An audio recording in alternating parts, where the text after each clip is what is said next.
Hey guys, today I'm going to be installing the Graco Transitions in harness mode. So this is the older version of the Graco Transitions. It doesn't have the bump outs for the side impact protection. So the one that I'm physically holding does have a minimum of 22 pounds to forward face. The newer ones that you're going to get in the stores today are going to have that 26 and a half pound minimum to forward face. Okay.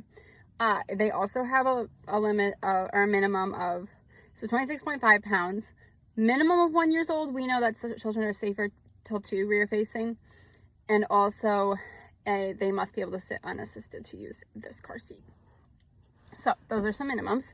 My 4-year-old uses this car seat, so just to keep in mind like what I'm using it for. So one thing, we do have lower anchors. They hook on up here. So I'm going to show you the lower anchor install first. I have my lower anchors and top tether hooked on over here just for storage. All right, but I am going to use my top tether for all of my forward-facing installs, so I'm just going to put that over the top. For my lower anchor install, they are the claw clip kind. So you want it to the thick part of the claw clip up, and then you just push up this part. So I'm going to locate my lower anchors, which in this car right here and right here, they have a little car seat symbol in front of them. Mine actually pull down, which is super handy. Thank you, Subaru. They come out, they're Velcro. How nice, I can see my lower anchors nice and clear. So I'm going to take this, I'm gonna click it on that side, I'm gonna click it on this side, and I'm going to put the car seat where it goes. Now, this seat can be difficult to tighten, okay? So what I like to do is I like to pull, see how I pulled all of this over to the tightening side? And then I'm going to pull as tight as I can. This has a very high built path, which makes it difficult to tighten. I am putting a little bit of weight into the seat of here to make sure that I can get this as tight as it will go. All right, now I'm gonna test it. Side to side, front to back. See how it doesn't move more than 1 inch? So you can't get it tight enough, it's just difficult. And then I will take my strap, and my headrests are removable, so it goes underneath. If your headrests are not removable and do not go up and down, then it goes over top, unless it's a Tesla, and then it goes to the side. Always read your vehicle manual. So I'm gonna do that. I am gonna have to take this headrest out because see how once this gets high enough, like it's on the lowest setting here, it's not impacting it, but once it gets high enough, it does force this forward, so it's in the way. Okay, so I'm gonna take that out, store it in my house, and I can move this up and down. All right, it does have a lower anchor limit of, I believe it's 45 pounds. Yep. So I cannot use these lower anchors. So this part over 45 pounds. My top tether, you use until booster, and you can also use it in high back booster mode. But lower anchors, not over 45 pounds. So my child's about 43 pounds, but I actually do the seatbelt install with the seat a lot. So I'm going to loosen it so I can get one of these lower anchors out.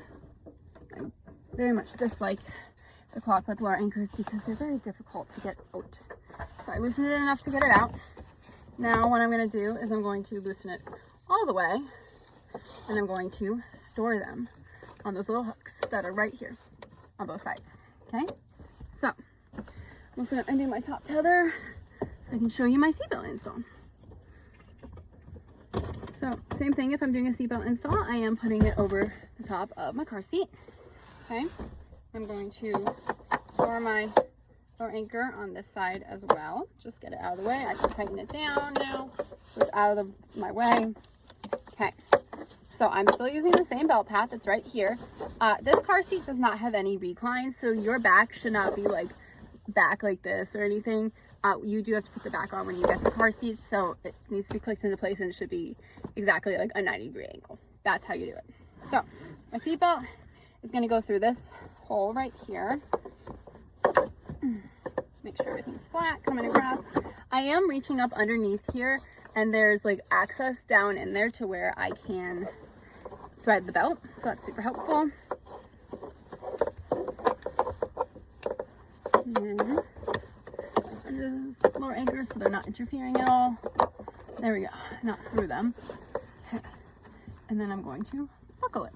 Now what I want to do is I want to tighten at this point, okay, and I'm going to lock my seatbelt.